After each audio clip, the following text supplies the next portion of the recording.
des co-créateurs de la fresque des nouveaux récits. Il est aussi coach, il est facilitateur et formateur. Merci d'accueillir Benoît Roland Ravel.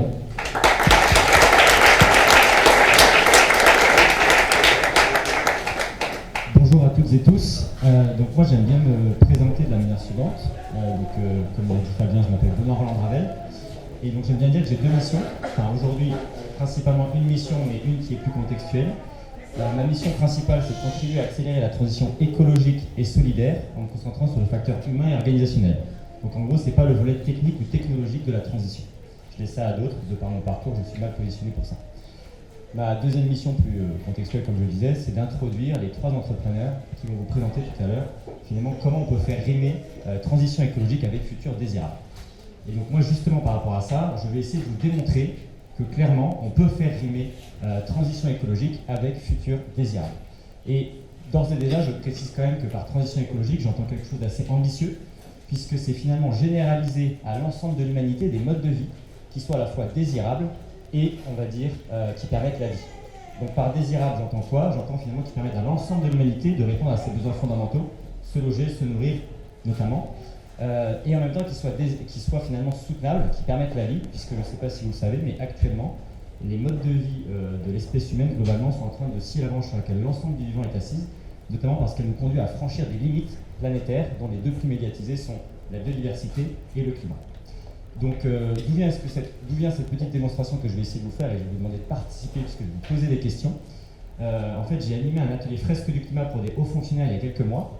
Et pendant l'atelier, j'ai un fonctionnaire qui m'a interpellé en me disant « Mais en fait, c'est quand même compliqué de susciter le désir avec cette transition parce qu'on a l'impression que c'est systématiquement moins de ci, moins de ça. En résumé, on pourrait dire que la transition, c'est une grande privation. » Donc c'était un peu fort, mais on peut se dire que par rapport à la représentation mentale communément partagée, entre guillemets, il est dans le vrai. En tout cas, moi, je trouve que c'est souvent quelque chose qui revient. Et donc, je lui ai proposé, et j'ai proposé ces trois questions à l'ensemble du public, donc je vous les poser, pour justement essayer de transformer collectivement notre représentation mentale du sujet.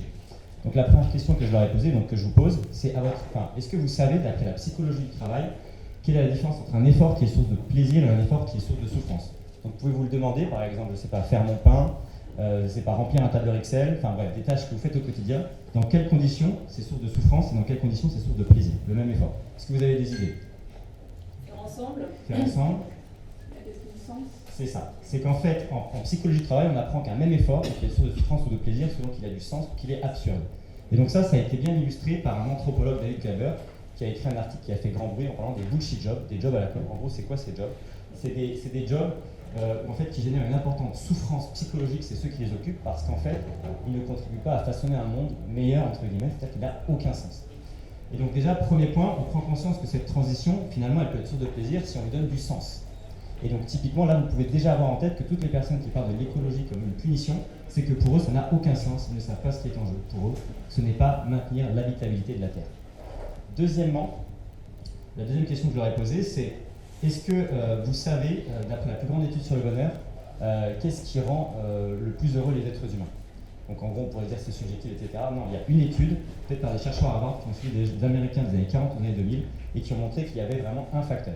Donc est-ce que vous avez une idée, et vous pouvez vous poser vous-même la question, sur votre lit de mort, entre guillemets, à 80 ans, si vous vous projetez, dans quelles conditions vous pouvez vous dire, c'est pas très joyeux, mais en tout cas, vous pouvez vous demander dans quelles conditions vous aurez eu l'impression d'avoir une vie pleine, heureuse.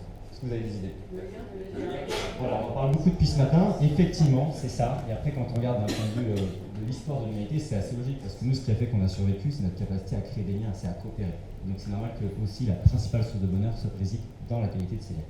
Donc je précise, c'est la qualité des relations sociales, c'est pas le nombre, c'est la qualité. Et donc là-dessus, ça tombait juste, puisque c'est aux fonctionnaires, chaque début d'atelier fresque du climat, je commence toujours par un brise-glace qui est de leur demander est-ce que vous pouvez vous partager votre dernier très bon moment? Et systématiquement, qu'est-ce qu'ils me partagent?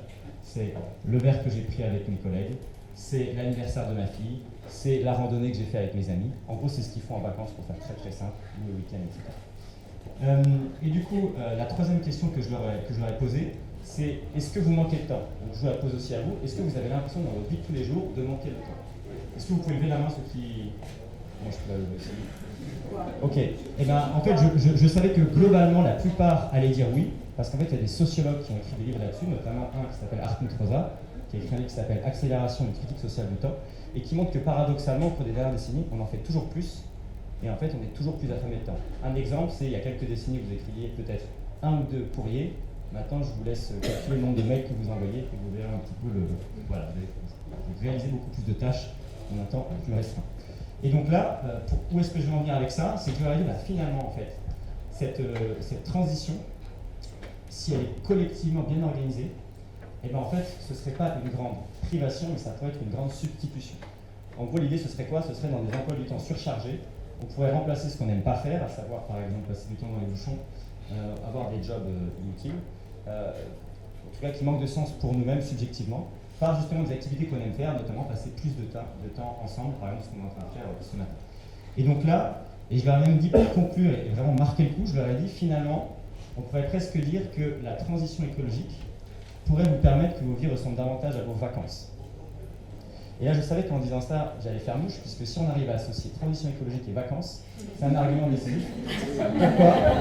Pourquoi je dis ça? C'est que par mes activités d'accompagnement à la transition professionnelle, je sais qu'il y a 7 salariés sur 10, avant même, on va dire, le phénomène de la grande démission et de la démission silencieuse qu'on voit en ce moment. 7 salariés sur 10 sont désengagés au travail. C'est-à-dire que pour ces personnes, la vie est ailleurs. En gros, ils vivent pour les vacances, les jours fériés, etc. Et donc, en fait, effectivement, le retour, j'ai vu tout de suite dans leur regard, dans leurs yeux, qu'effectivement, on pouvait collectivement, en tout cas, il y avait un champ des possibles, un univers qui s'ouvrait à eux, et en changeant de lunettes, il y avait quand même des potentialités. Donc, si vous avez aussi envie de, quelque part, imaginer des modes de vie qui permettent la vie, je vous donne rendez-vous à 13h pour un aperçu de l'expérience La Fresque des Nouveaux Récits.